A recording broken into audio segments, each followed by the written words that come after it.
And welcome to Shivani central. इस video में हम कवर करेंगे Bohr model for hydrogen atom. हमने जो बोहर मॉडल पढ़ने के लिए दो टॉपिक्स बीच में पढ़े हैं, फाइनली अब बोहर मॉडल स्टार्ट हो गया, राइट।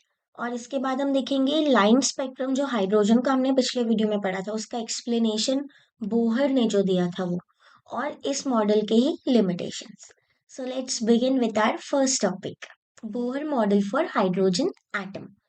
बोहर ने जो भी ड्रॉबैक्स थे ना बाकी मॉडल्स के, उनको कोप अप कर लिया था, मतलब उनको कवर कर लिया था, ठीक है। और इनने एक मॉडल प्रपोज किया था 1913 में, ठीक है। किन्ने? नील बोहर ने, राइट।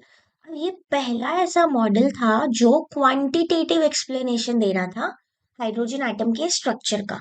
मतलब हाइड्रोजन एटम का जो स्पेक्ट्रम बन रहा है, वो लाइंस लाइंस देखी थी ना हमने जो बन रही थी, तो वो जो लाइन स्पेक्ट्रम बनता है उसका क्या एक्सप्लेनेशन है, क्वांटिटेटिवली क्या है वो चीज बोहर ने बताई थी। और इनका जो मॉडल है वो प्लैंक क्वांटम थ्योरी पे बेस्ड है। प्लैंक की थ्योरी हमने पढ़ी थी पिछले के पिछले वीडियो में, ठीक है। और ये एक सेमी क्लासिकल मॉडल है, मतलब इसमें क्लासिकल मैकेनिक्स तो है ही, पर कुछ मॉडर्न मतलब क्वांटम रूल्स भी ऐड हैं। तो ये बहुत ही बढ़िया सा मॉडल है, राइट। अब बोहर के मॉडल में था क्या क्या क्या बताया उनने, इनके कुछ पॉस्टुलेट्स हैं।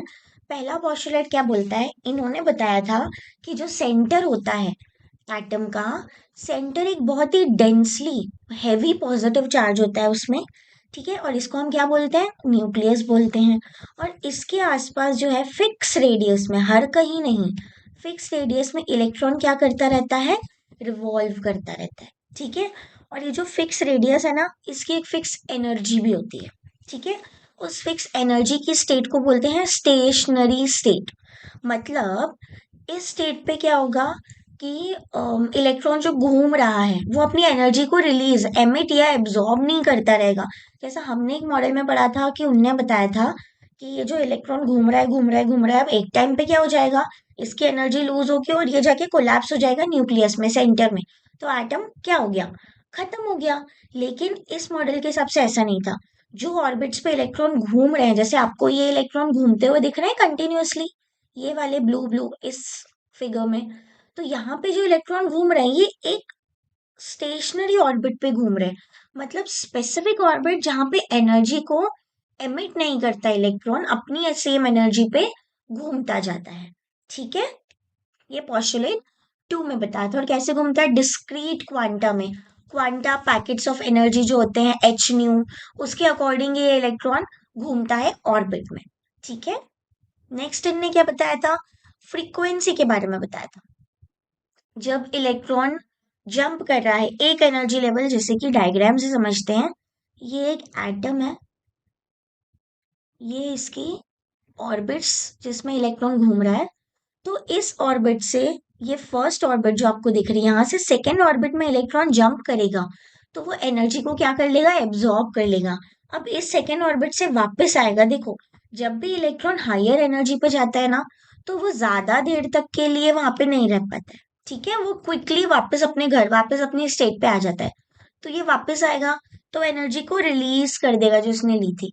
तो ये जो स्टेट के बीच में ट्रांजिशन हो रहा है ना, उसकी फ्रीक्वेंसी क्या होगी, वो बोहर ने अपने मॉडल में बताया था। मतलब उसको कैलकुलेट कैसे करोगे, E2 माइनस E1 मतलब जैसे यहाँ पे इस ऑर्बिट में गया सेकेंड में, इसकी एनर्जी, फर्स्ट ऑर्बिट की एनर्जी, इनको माइनस कर लिया और प्लैंक कांस्टेंट H से डिवाइड कर दिया। एक सिंपल सा फ्रीक्वेंसी का फॉर्मूला बोहर ने दिया था, ठीक है।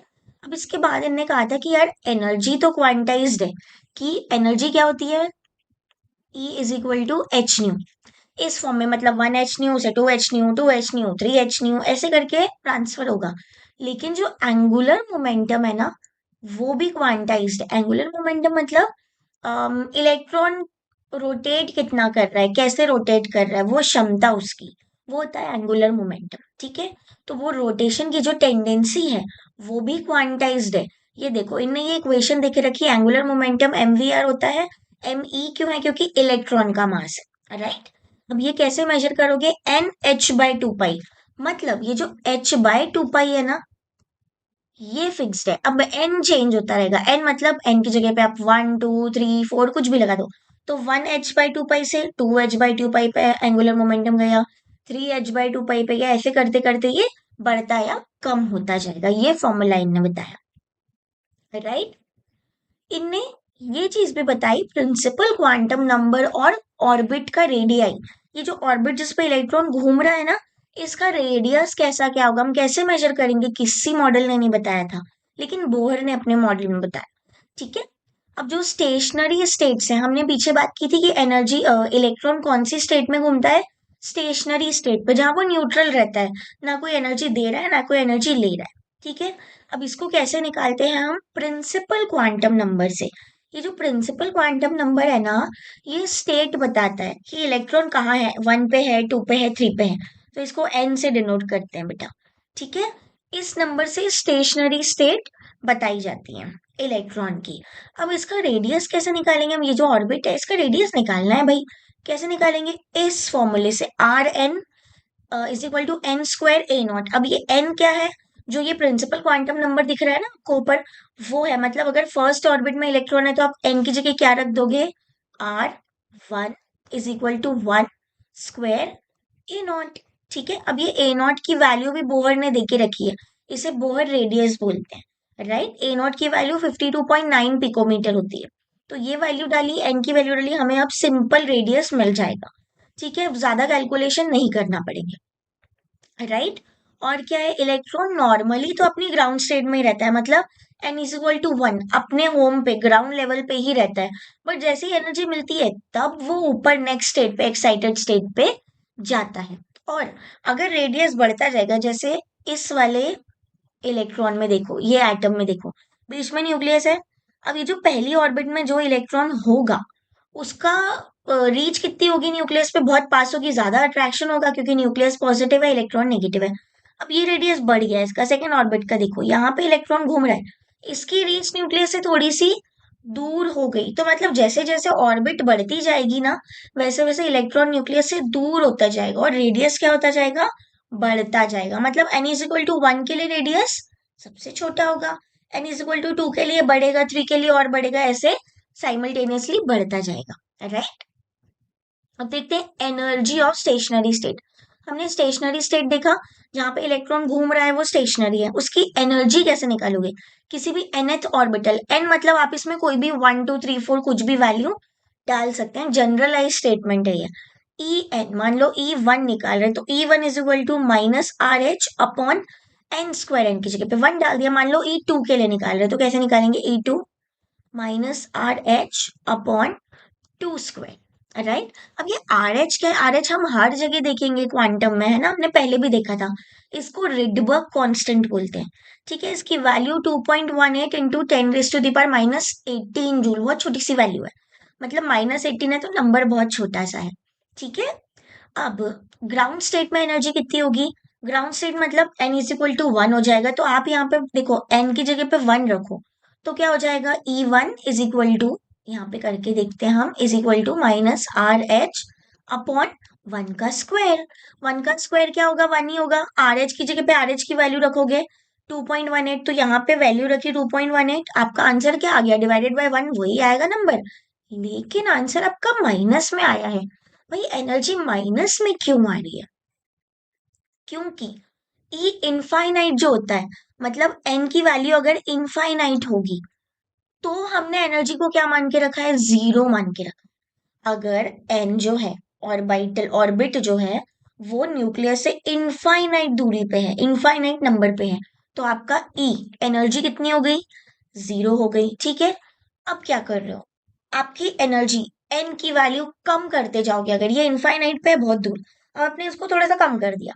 ठीक है। मान लो आप 10 पे आ गए, अब 7 पे आ गए, तो क्या होगा, ये वैल्यू अब उल्टी तरफ बढ़ रही है। नंबर लाइन देखिए, नंबर लाइन कैसी होती है, बीच में 0 है, और अगर यहाँ बढ़ोगे तो पॉजिटिव, इधर बढ़े तो नेगेटिव।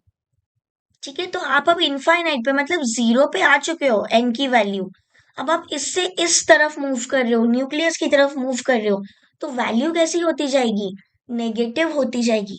तो जितना पास न्यूक्लियस के जाओगे इलेक्ट्रॉन जाएगा, तो उतना ही ज्यादा नेगेटिव वैल्यू होगी एनर्जी की। ठीक है। इसलिए इसको माइनस में डोनेट डिनोट करते हैं हम, right. Application to hydrogen like atom. अब बोहर ने अपने थ्योरी बता दी कि भैया स्टेशनरी ऑर्बिट से एनर्जी ऐसे निकाल लो, फ्रीक्वेंसी ऐसे निकाल लो, सब बता दिया, रेडियस बता दिया। लेकिन इनने अप्लाई करके बताया कि इसमें हाइड्रोजन जैसे एटम पे। हाइड्रोजन जैसा एटम मतलब जिसके पास कितना इलेक्ट्रॉन हो? सिर्फ एक इलेक्ट्रॉन। तो ऐसे एटम के लिए इनने बता दिया अप्लाई करके। क्या बताया? ये जो मॉडल है इनका एटम का, वो किस पे एप्लीकेबल है? हाइड्रोजन लाइक एटम पे, मतलब जिसके पास सिर्फ एक इलेक्ट्रॉन हो, जैसे ये हो गया हीलियम, लिथियम, हाइड्रोजन, इनके पास एक एक इलेक्ट्रॉन हो। ठीक है, बाहर जो घूम रहा है ये, और ये भी बेटा देख लो, हीलियम का पॉजिटिव है मतलब आयन है। हीलियम में वैसे कितने होते हैं? दो इलेक्ट्रॉन होते हैं, लेकिन एक पॉजिटिव लग गया मतलब दो में से कितने इलेक्ट्रॉन चले गए? एक इलेक्ट्रॉन चले गए, तो अब इसके पास एक ही इलेक्ट्रॉन बचा, तो ये वन है। लिथियम में वैसे कितने होते हैं? तीन इलेक्ट्रॉन, बट इसमें आपको ऊपर दिख रहा है +2 लगा है। आयोनाइज्ड फॉर्म में ये कैटायन। तो 3 में से अब दो प्लस लगा है मतलब दो इलेक्ट्रॉन बेचारे ने गवा दिए। तो 3 - 2 किया तो 1 बचा। तो ऐसे जितने भी 1 इलेक्ट्रॉन वाले हैं एटम या आयंस, उनके लिए ये एप्लीकेबल होता है। ठीक है। अब हाइड्रोजन के लिए मतलब ऐसे एटम्स के लिए जिसमें एक इलेक्ट्रॉन है, एनर्जी को इनने मॉडिफाई कर दिया कि आप एनर्जी और रेडियस कैसे निकालोगे? सेम फॉर्मूला रहेगा, लेकिन उसमें कुछ थोड़ा सा एडिशन है। जेड का, जेड मतलब एटॉमिक नंबर। हमने पिछले वीडियो में देखा था एटॉमिक नंबर मास नंबर है ना। तो ये एटॉमिक नंबर को इनने यहाँ पे बस ऐड कर दिया है, देखो। ये जेड स्क्वायर का मल्टीप्लीकेशन कर दिया तो आपकी एनर्जी आ गई। सेम यही फॉर्मूला था, यही फॉर्मूला नीचे है, बट इसमें जेड स्क्वायर को एडअप कर दिया, मतलब मल्टीप्लाई कर दिया फॉर्मूले के अंदर। अब सेम अगर हम रेडियस निकालना चाहे तो n² a0, ये रेडियस का फॉर्मूला हमने यहाँ पे पीछे देखा है। तो इसी को हमने बस क्या कर दिया, एटॉमिक नंबर जो है उसको डिवाइड कर दिया, तो आपके हाइड्रोजन जैसे एटम के लिए एनर्जी और रेडियस आप निकाल पाओगे। ठीक है। अब देखो मेन पॉइंट, अगर आपने z को बढ़ाया, यहाँ पे देखो z है, z को आपने बढ़ा दिया तो एनर्जी क्या होती जाएगी? ज्यादा माइनस होती जाएगी, ज्यादा नेगेटिव होती जाएगी। आप ये En वाले फॉर्मूले में देखो, z को आपने बढ़ा दिया, एनर्जी क्या होती गई? नेगेटिव होती गई। ठीक है, नेगेटिव हो गई। इसका मतलब हमने पढ़ा था कि एनर्जी जो है वो नेगेटिव कब होती है? जब इलेक्ट्रॉन न्यूक्लियस के क्या हो जाता है? पास हो जाता है। ठीक है। एनर्जी क्या हो जाती है बेटा? नेगेटिव कब होती है? जब इलेक्ट्रॉन न्यूक्लियस के पास आते जाता है। हमने ये वाले पॉइंट में पढ़ा था इसमें कि इनफाइनाइट को हमने जीरो मान लिया। अब न्यूक्लियस के पास पास आते जा रहा है, एन कम कम होते जा रहे हैं, तो एनर्जी ज्यादा नेगेटिव हो जाएगी। तो मतलब छोटा रेडियस होगा। कोई भी इलेक्ट्रॉन, अगर ये न्यूक्लियस है, इस न्यूक्लियस के पास इलेक्ट्रॉन है, तो ये ज्यादा पास है, मतलब रेडियस कैसा है? छोटा है। एटम कैसा है? बहुत छोटा सा है। मतलब इलेक्ट्रॉन कैसा है? न्यूक्लियस से बहुत टाइटली बाउंड है। इनको अलग करना, इलेक्ट्रॉन को निकालना बहुत बहुत बहुत मुश्किल है। ठीक है, ये इनने बताया। अब देखो, इलेक्ट्रॉन वेलोसिटी और स्टेबिलिटी का क्या सीधा सीधा रिलेशन है। अगर इलेक्ट्रॉन की वेलोसिटी को बढ़ाओगे, वेलोसिटी मतलब उनकी स्पीड, एक डायरेक्शन में स्पीड जब बढ़ रही है, डायरेक्शन लग जाता है तो उसको वेलोसिटी बोलते हैं, है ना। अगर आपने वेलोसिटी बढ़ाई न्यूक्लियर चार्ज के साथ, मतलब जो आपका चार्ज है वो भी बढ़ता जा रहा है, जेड जो है आपका वो भी बढ़ता जा रहा है। हमने जेड ये पीछे देखा है अभी, है ना। ये जेड एटॉमिक नंबर, ये जो जेड है ये भी आप बढ़ाते जा रहे हो, तो और वेलोसिटी भी बढ़ाते जा रहे हो, तो क्या होगा? दोनों चीजें साइमल्टेनियसली बढ़ेंगी एक साथ। ऐसे समझते हैं कि अगर आपने जेड को 1 से 2 में बढ़ा दिया, तो क्या होगा? आपकी वेलोसिटी भी बढ़ जाएगी, मतलब जैसे जैसे नंबर बढ़ रहा है, वेलोसिटी घूमने की जो टेंडेंसी है उसकी, भागने की, वो और ज्यादा बढ़ती जा रही है। और अगर आपने एन को कम कर दिया, ये तो हो गया न्यूक्लियर चार्ज, जेड और वेलोसिटी का रिलेशन, दोनों एक साथ बढ़ेंगे। अब अगर आपने वेलोसिटी को कम कर दिया, तो प्रिंसिपल क्वांटम नंबर एन जो है वो बढ़ाना होगा आपको। मतलब प्रिंसिपल क्वांटम नंबर एन, ये जो ऑर्बिट्स आपको दिख रही है, n = 1 2 3, ये आपने बढ़ा दी तो वेलोसिटी क्या हो जाएगी? कम होती जाएगी। सिर्फ कुछ ही क्वांटाइज, ये सबसे इंपॉर्टेंट पॉइंट है क्वांटाइज्ड ऑर्बिटल वाला। सिर्फ कुछ ही क्वांटाइज्ड ऑर्बिट है जो कि ट्रांजिशन करने के लिए अलाउ की गई है। ठीक है, मतलब 1 से आप 2 पे ही जा पा रहे हो, 1.2 1.5 ऐसी ऑर्बिट्स पे नहीं जा पा रहे। और कुछ ही अमाउंट ऑफ एनर्जी वो रिलीज या एब्जॉर्ब कर लेगा, जिसको हम क्या बोलते हैं? क्वांटा बोलते हैं। H इतनी एनर्जी वो या तो ले सकता है या तो दे सकता है, पर इसके बीच की एनर्जी नहीं, 1 H टू H ये चलेगी, पर बीच 1.5 ऐसे डेसिमल वाली एनर्जी नहीं चलेगी। ठीक है, अब इसके हमें समझ में क्या आया समरी बोर मॉडल की। सबसे पहले तो इनने हाइड्रोजन का स्पेक्ट्रम समझा दिया, जो हम आगे अभी नेक्स्ट स्लाइड में समझने वाले। ठीक है, और इनने क्या किया, क्वांटाइज्ड ऑर्बिट्स को इंट्रोड्यूस किया। मतलब ऑर्बिट जो है वो स्टेशनरी ऑर्बिट हमने पढ़ी थी, स्टेशनरी स्टेट। कुछ ऑर्बिट्स ऐसे स्पेशल हैं जिन्हीं पे इलेक्ट्रॉन घूमता है, हर किसी ऑर्बिट पे नहीं घूमता। ठीक है, और एंगुलर मोमेंटम को समझा दिया इनने कि वो भी क्वांटाइज्ड है, राइट। इनने एनर्जी लेवल को कैलकुलेट करना बता दिया, एनर्जी की फॉर्मूला पीछे दिया था, राइट। और इनने मॉडर्न फिजिक्स की फाउंडेशन रख दी, है ना। मतलब इनके मॉडल में भी बहुत सारी लिमिटेशंस हैं, लेकिन फिर भी इनने क्या कर दिया, थोड़ा थोड़ा सा मॉडर्नाइजेशन की तरफ एक स्टेप और बढ़ा दिया। ठीक है,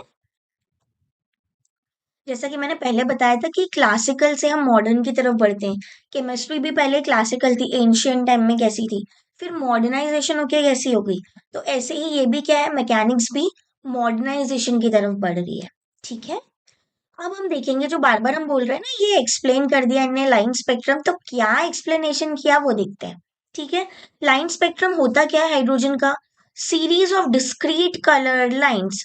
वो जो देखा था हमने ऐसे, बाल्मर, पाशन, ब्रैकेट, पीफन, ये सारी लाइमन, ये सारी सीरीज थी ना एक साथ। मतलब एक लेवल से कम लेवल पे इलेक्ट्रॉन आके गिर रहा है, तो वो एक लाइन दे रहा है कलरफुल सी। वो कैसे दे रहा है, क्या कर रहा है, ये बोहर ने समझा दिया। अब ये होता क्यों है, लाइन क्यों मिलती है हमें, हाइड्रोजन एटम जो हाइड्रोजन गैस, उसको आपने क्या किया, एक्साइट कर दिया। ठीक है, मतलब एक्साइट कैसे किया, एनर्जी बहुत सारी दे दी, तो वो मूवमेंट ज्यादा बढ़ गया, एक्साइटेशन हो गया। तो क्या करेगा, ये लाइट को एमिट करेगा, अपने अंदर से रेडिएशन निकालेगा, उसको अपने प्रिज्म पे पास कराया। प्रिज्म पे कोई भी लाइट पास कराएंगे तो वो क्या हो जाएगी, ब्रेक हो जाती है बहुत सारे कलर्स में। ठीक है, तो ये क्या हो गई, ब्रेक हो गई, और आपको कुछ कलरफुल सी लाइंस दिखाई दी। वो लाइंस क्या है, क्यों दिखाई दी, क्या है, ये हम ऑलरेडी पढ़ चुके हैं पिछले वीडियो में। ठीक है, सारी लाइंस के बारे में। अब इसका एक्सप्लेनेशन बोहर ने दिया। क्या एक्सप्लेनेशन दिया वो देखते हैं, बहुत इंपॉर्टेंट है ये। ठीक है, क्या बताया इन्हें कि हाइड्रोजन एटम के अराउंड इलेक्ट्रॉन जो है वो फिक्स्ड ऑर्बिट में क्या कर रहा है, रोटेट कर रहा है। ठीक है भाई, ये तो सही बात है। ठीक है, और इसको हम कैसे बताते हैं, प्रिंसिपल क्वांटम नंबर से बताते हैं ऑर्बिट्स को। फर्स्ट में है, सेकंड में है, n = 3 में है, ऐसे करके, राइट। नेक्स्ट इन्हें क्या बताया कि एनर्जी जो है वो कंटिन्यूअसली कोई एब्जॉर्ब एमिट नहीं कर रहा है बेचारा। मतलब जो हाइड्रोजन के अंदर इलेक्ट्रॉन है, वो कोई ऐसा नहीं कर रहा कि अभी एनर्जी ली अभी एनर्जी दी, ऐसा नहीं कर रहा। वो एक जगह पे स्टेबल है, अपनी जगह पे वो रोटेट कर रहा है। अब वो जंप कब करेगा एक ऑर्बिट से दूसरी ऑर्बिट में, जब उसे एक्स्ट्रा एनर्जी मिल जाएगी। कब जंप करेगा, जब एनर्जी उसको एक्स्ट्रा मिल गई, उसने फटाक से एब्जॉर्ब कर ली। अब ये ना बहुत ग्रीडी होता है। ठीक है, कोई भी आइटम उसको एनर्जी मिली तो वो तुरंत एब्जॉर्ब कर लेता है, पर उसको ये नहीं पता कि वो ज्यादा देर तक एनर्जी को नहीं बेयर कर पाएगा। वो वापस अपने स्टेट पे, अपने घर में आ जाता है, ग्राउंड स्टेट पे। ठीक है, तो इसने एनर्जी ऑब्जॉर्व की तो क्या करेगा, लोअर से हाइयर में जाएगा। मतलब मान लो ये दूसरी ऑर्बिटल है, ठीक है, एनर्जी एब्जॉर्ब करी, बहुत ज्यादा एनर्जी आ गई, तुम लोग में एनर्जी आ जाती तो क्या करते हो, इधर से उधर दौड़ते हो क्लास में जैसे ही टीचर जाती है, राइट। तो वैसे ही इलेक्ट्रॉन में भी बहुत ज्यादा एनर्जी आ गई तो ये क्या करेगा, दौड़ने लगेगा। एक ऑर्बिट से दूसरी ऑर्बिट यहाँ पे आ गया ये। ठीक है, अब लेकिन ज्यादा देर तक ना ये नेक्स्ट जो हायर एनर्जी लेवल है उस पर नहीं रह पाता। तो ये एक्साइट होने के बाद वापस डी एक्साइट हो जाता है, मतलब ये रिटर्न अपने घर अपनी स्टेट में वापस आता है। तो अब ये वापस आएगा तो क्या करेगा, एनर्जी को एमिट करेगा, रिलीज कर देगा। और ये जो एब्जॉर्प्शन एमिशन हो रहा है ना, इसके ही बीच में एक लाइन आपको दिख जाएगी, एनर्जी जो रिलीज होगी ना, वो एक लाइन के फॉर्म में दिखेगी, एक नहीं बहुत सारी लाइंस के फॉर्म में दिखेगी आपको। ठीक है, और इसी को हम बोलते हैं स्पेक्ट्रल लाइन। क्या बोलते हैं, स्पेक्ट्रल लाइन बोलते हैं। ठीक है, ये देखो इस डायग्राम में दिख रहा है, एनर्जी एब्जॉर्ब की, इतना ऊपर इलेक्ट्रॉन पहुंच गया यहाँ पे। ठीक है, अब ये क्या करेगा, अपने अपने लेवल पे एनर्जी रिलीज करेगा। हो सकता है यहाँ से डायरेक्ट यहाँ आ गया, हो सकता है यहाँ से डायरेक्ट इस स्टेट पे आ गया, हो सकता है ये ऐसा कर ले, हो सकता है फर्स्ट स्टेट पे आ जाए। तो ये क्या किया इसने, पहले एब्जॉर्प्शन किया, फिर एमिशन किया, तो आपको ये लाइंस दिख रही हैं अलग अलग। इसी को बोलते हैं हम स्पेक्ट्रा। ये किसका स्पेक्ट्रा है, हाइड्रोजन का स्पेक्ट्रा है। ठीक है, अब ये अलग अलग सीरीज में लाइन क्यों दिखती है, मतलब बंच में तो एक एक दिख रही है, बट ये एक्चुअल में बहुत सारी एक साथ होती है, जैसा पिछले वीडियो में हमने देखा था। ऐसा क्यों होता है? क्योंकि हाइड्रोजन क्या मॉलिक्यूल को एक्साइट कर रहे हैं, एक एटम निकाल के एक्साइट नहीं कर रहे हैं। अब उस मॉलिक्यूल में तो बहुत सारे हाइड्रोजन एटम होंगे, है ना? तो हो सकता है किसी एटम में 1 से 2 में एनर्जी गई हो, किसी में 2 से 3 में गई हो, किसी में लौटते टाइम 3 से डायरेक्ट 1 में आ गई, किसी से 3 में 2 में आई। तो ऐसे करके क्या होता है कि अलग अलग एटम जो है अलग अलग एनर्जी को लेवल पे अपने रिलीज करता है। तो हमको बहुत सारी बंच ऑफ लाइंस दिखता है कलरफुल। ठीक है। इनने क्या बताया? एनर्जी के लिए फॉर्मूला बताया कि जो एमिट या एब्जॉर्ब हो रही है ना, वो कैसे देखोगे आप? इस फॉर्मूले से देखोगे। डेल ई, डेल का मतलब ये जो ट्राइंगल है ना, इसका मतलब डेल्टा होता है। तो डेल का मतलब क्या होता है? चेंज देख रहे हो आप, एनर्जी में चेंज क्या हुआ। ई फाइनल, ई एफ माइनस मतलब ई फाइनल, और माइनस ई आई मतलब ई इनिशियल। इन दोनों के बीच का डिफरेंस कैसे दिखाओगे? आर एच, वही Rydberg constant, 1/nf² minus 1/ni²। N F क्या है? फाइनल का प्रिंसिपल क्वांटम नंबर, और एन आई क्या है? इनिशियल का क्वांटम नंबर। ठीक है। अब यहां से देखो, इस एनर्जी को या फ्रीक्वेंसी से भी रिलेट करते हो, कैसे निकाल सकते हो? E is equal to h nu, ये हम बार बार इक्वेशन पढ़ चुके हैं। अगर आपको डेल ई मिल गया, यहां से आपने डेल ई निकाल लिया, ठीक है। 1 2 तो आपको लेवल पता ही रहेंगे, और दिख बहुत बड़ा रहा है बट कैलकुलेशन बहुत छोटा सा हो जाता है। ठीक है, क्योंकि सिर्फ 1 और 2 3 4 ऐसी वैल्यूज डालना है आपको। देखो, आपको एनर्जी मिल गई डेली, तो आप यहाँ से फ्रीक्वेंसी कैसे निकाल सकते हो? न्यू निकालना है, एच को नीचे लेके गए तो क्या बन गया? अब और एनर्जी का चेंज है हमारे पास, इसलिए हमने ई की जगह डेल ई कर दिया। तो हम ऐसे करके क्या निकाल सकते हैं? फ्रीक्वेंसी निकाल सकते हैं। ठीक है। अब कुछ की पॉइंट्स। हर स्पेक्ट्रल लाइन जो है, एक इलेक्ट्रॉन का ट्रांजिशन होता है। ये आपको एक स्पेक्ट्रल लाइन दिख रही है, इसमें एक इलेक्ट्रॉन एब्जॉर्ब होके एमिट कर रहा है एनर्जी को। ठीक है, एक ही इलेक्ट्रॉन का ट्रांजिशन। और जो ब्राइटनेस है ना इन लाइंस की, वो किस पर डिपेंड कर दी है? नंबर ऑफ इलेक्ट्रॉन्स पे, मतलब कितने इलेक्ट्रॉन ट्रांजिशन कर रहे हैं। ठीक है, एक बार में उस पर डिपेंड करती है इसकी ब्राइटनेस। अब ये जो स्पेक्ट्रम तुम लोग को दिख रहा है कंटिन्यूस है कि रेनबो के जैसा? रेनबो कैसा दिखता है? कलर तुम्हें बीच बीच में गैप दिखता है क्या? नहीं, सारे कलर्स एक साथ मर्ज होके दिखते हैं, प्रॉपर प्यारा सा रेनबो दिखता है। बट यहाँ पे तुम्हें लाइंस दिख रही है, बीच बीच में गैप्स भी दिखते हैं। तो ये क्या है? लाइन स्पेक्ट्रम बोला जाता है इसको। ये कंटिन्यूअस नहीं है, लाइन लाइन दिख रही है, इसलिए इसको लाइन स्पेक्ट्रम बोल दिया गया। अब इस स्पेक्ट्रम ने क्या बताया कि एनर्जी क्या है? क्वांटाइज्ड है। मतलब ये 2 से 3 पे ही जा सकता है, या 3 से 2 पे ही आ सकता है, बीच में कहीं भी लाइन ही कर रही है। तो ये क्वांटाइज्ड है। H new, 1 H nu, 2 H nu, 3 H nu, ऐसे 1 2 3 के इंटीजर में ही जा सकता है ये, बीच में कहीं लाइन नहीं करता है। ये सारी चीजें इनने बता दी। अब इन्हें बहुत सारी चीजें तो एक्सप्लेन कर दी, लेकिन जैसा कि मैंने बताया था, हर एक चीज की लिमिटेशंस होती हैं, तभी तो कोई नई चीज आएगी ना। तो इनके मॉडल की भी कुछ लिमिटेशंस थी। इनने जो भी 1 इलेक्ट्रॉन वाले सिस्टम है हाइड्रोजन जैसे, उनको तो बता दिया इनने कि यार स्टेबल क्यों होते हैं, क्योंकि ये एक ऑर्बिट में घूमते हैं, स्टेशनरी स्टेट में घूमते हैं, एनर्जी रिलीज नहीं करते। तुम इसकी एनर्जी भी निकाल लो, फ्रीक्वेंसी सब कर लो, लेकिन कुछ चीजें ये नहीं बता पाए। इनने हाइड्रोजन का स्पेक्ट्रा बता दिया, बहुत बड़ी बात है ये, है ना? कुछ चीजें क्या नहीं बता पाए, वो देखते हैं। ये जो स्पेक्ट्रा है ना, उसकी डिटेल्स नहीं बता पाए। मतलब एक एक लाइन आ रही है, यहाँ पे देखो, ये एक एक लाइन जो जाके वापस आ रही है, ये इनने बता दिया, वेल एंड गुड। लेकिन कभी कभी ऐसा होता है ना कि बहुत एक लाइन में ही दो लाइन, मतलब एक लाइन बहुत सारी लाइन में स्प्लिट दिखती है तुम्हें। नहीं समझे? बताती हूँ डायग्राम से। ये एक लाइन है मान लो, ठीक है। ये उन्हें समझा दी कि हाँ भैया ये ऐसा होता है, एनर्जी ऐसे आती है, क्वांटाइज्ड ये वो सब।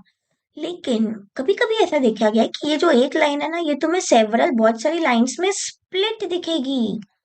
अब ये स्प्लिट क्यों होती है, ये एक्सप्लेन नहीं कर पाए बोहर अपने मॉडल में। ठीक है, ये जो स्प्लिट हो रही है ना, अगर दो में स्प्लिट हुई है तो इसको डबलेट बोलते हैं, तीन में हुई है तो इसको ट्रिपलेट बोलते हैं। ये नहीं एक्सप्लेन कर पाए हैं। और ये मल्टी इलेक्ट्रॉन एटम के बारे में नहीं एक्सप्लेन कर पाए। मैं बार बार बोल रही हूँ ना, हाइड्रोजन जैसे एटम के बारे में सब एक्सप्लेन कर पाए। मल्टी इलेक्ट्रॉन मतलब एक से ज्यादा इलेक्ट्रॉन, 2 3 4 5 इलेक्ट्रॉन के लिए ये कुछ भी एक्सप्लेनेशन नहीं दे पाए। ठीक है। और बहुत बहुत बहुत इंपॉर्टेंट है जो इफेक्ट्स हैं, इन इफेक्ट्स की डेफिनेशन को तो याद ही रखना, जीमन इफेक्ट और स्टार्क इफेक्ट। ठीक है, जीमन इफेक्ट में क्या होता है? ये जो स्पेक्ट्रल लाइंस आ रही है ना, तुम्हें दिख रही हैं, ये स्प्लिट हो जाती हैं किसकी प्रेजेंस में? मैग्नेटिक फील्ड की प्रेजेंस में। मतलब तुम्हारा ये जो है ये सब चल रहा है हाइड्रोजन लाइंस का आना, स्पेक्ट्रा बनना, पर ये स्पेक्ट्रा अगर मैग्नेटिक फील्ड के इन्फ्लुएंस में रखा होगा, हो रहा होगा, तो वो जो लाइंस है ना इनकी जो बन रही है वो स्प्लिट हो जाएंगी। अब ये क्यों हो रही है ये वो नहीं समझा पाए। दूसरा इफेक्ट है स्टार्क इफेक्ट। स्टार्क इफेक्ट में क्या होता है, यही लाइन स्प्लिट होती है पर किसकी इफेक्ट में, इलेक्ट्रिक फील्ड के इफेक्ट में ये लाइन स्प्लिट हो जाती है। मतलब अगर तुमने इलेक्ट्रिक फील्ड लगा दी, इस स्पेक्ट्रा के को इन्फ्लुएंस कर दिया, तो ये लाइंस जो स्प्लिट हो जाएंगी। क्यों हो रही है कोई आइडिया नहीं है बोहर के मॉडल के हिसाब से, राइट। केमिकल बॉन्डिंग को इनने नहीं एक्सप्लेन किया। केमिकल बॉन्डिंग मतलब अब हमें पता है, मतलब इनके इन्वेंशन के बाद, डिस्कवरी के बाद पता चल गया था, और भी बहुत बहुत सारी चीजें साइमल्टेनियसली चल रही थी। तो ये पता था कि यार बॉन्ड मॉलिक्यूल जो है वो कोवेलेंट बॉन्ड से बनता है और भी बहुत सारे बॉन्ड से बनता है। तो ये बॉन्डिंग कैसे हो रही है ये नहीं बता पाए थे। एटम जो है साथ में कंबाइन करके और बड़े बड़े से मॉलिक्यूल्स कैसे बना ले रहे हैं ये नहीं बता पाए थे ये। ठीक है, तो बेसिकली जो एसेंशियल चीजें हैं मैटर का स्ट्रक्चर पढ़ने में, जैसे ये जो H2O का मॉलिक्यूल है, ये है, ये ऊपर एक प्यारा सा लोन पेयर, ये ऐसा क्यों है, क्या बॉन्ड बने हुए हैं इनके बीच में, क्यों बने, कैसे बने, ये एक्सप्लेन नहीं कर पाए थे। तो इसीलिए इनका मॉडल भी फुल्ली सक्सेसफुल तो नहीं था, बट हाँ इन्हें बहुत सारी चीजें बता दी थी काफी हद तक। ठीक है, हमने कंक्लूजन क्या निकाला फिर, इनकी जितनी भी लिमिटेशंस हैं, इन लिमिटेशंस की वजह से पूरी तरह से एटॉमिक स्ट्रक्चर को डिफाइन नहीं किया जा सकता। आप नहीं बता सकते एटम का स्ट्रक्चर बस इन्हीं सब चीजों को देख के। तो मतलब हमें और एडवांस चीजें चाहिए पढ़ने के लिए। ठीक है, तो वो एडवांस चीजें हमें कैसे मिलेंगी, क्वांटम मैकेनिकल मॉडल से। ठीक है, और एडवांसमेंट हो गया। अभी हम धीरे से वो प्लम पुडिंग हमने देखा था कि वाटरमेलन या प्लम केक के जैसा दिखता है, उससे तो हम कितना आगे आ गए। अभी ऑर्बिट ऑर्बिटल्स ऑर्बिट सब पे घूमने लगे हम लोग, मतलब इलेक्ट्रॉन लोग। तो क्या हुआ, इतना एडवांसमेंट तो हो गया बट अब और चाहिए। तो ये किसका बर्थ हुआ, क्वांटम मैकेनिकल मॉडल्स का। ठीक है, जो बहुत बहुत बहुत अच्छी तरह से एटम का स्ट्रक्चर एक्सप्लेन कर देंगे, राइट। हमने क्या देखा, बोहर का मॉडल देख लिया, ठीक है, लाइन स्पेक्ट्रा देख लिया, हाइड्रोजन का बहुत अच्छे से इनने समझाया। फिर हमने बोहर की लिमिटेशंस देख ली।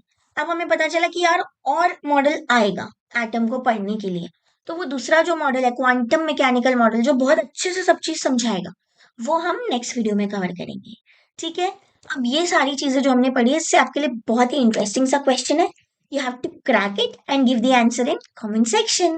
And if you like the video, kindly like, share and subscribe. Till then, bye bye. Keep studying.